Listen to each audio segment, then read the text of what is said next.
Hello friends, welcome to my channel unboxing टीवा।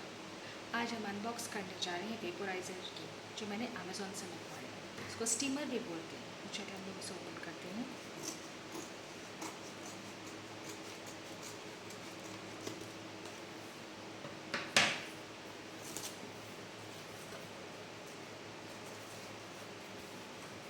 Normally polybag में ही आया है।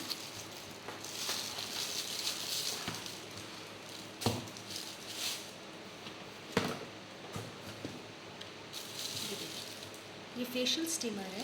इसमें हम लोग फेस को टक करके स्टीम करते हैं। और ये नो स्टीमर है। ये इसका जार है।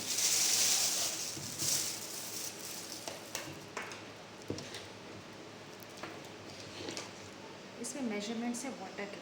हम लोग वाटर एंटर करके इससे हम लोग इसका सेटअप हम लोग कैसे करते हैं। इसका वायर 105 सेंटीमीटर्स के अराउंड है। इसे हम लोग कनेक्ट करके इसमें वाटर मेजर करके फिल करके हम लोग यहाँ पे स्टीम इनहेलेशन ले सकते हैं। ये स्टीम इनहेलेशन हमारे लिए बहुत यूज़फुल रहती है। अगर किसी का भी रनिंग नोज़ है, म्यूकस एंड ऑल है, तो वो स्टीम इनहेलेशन से प्रॉपरली इवापोरेट होके हट जाता है। सिमिलर चीज़ हम लोग नोज़ स्टीमर से भी कर सकते हैं। सो गाइस, इसका बेस्ट बाय लिंक प्राइस भी मैंने अपने डिस्क्रिप्शन पे दे दिया है, आप उसे से बाय कर सकते हैं। So thank you guys. If you like my video, please like share and subscribe, so that आपको मेरे नए वीडियोज़ सबसे पहले मिल सके। Thank you.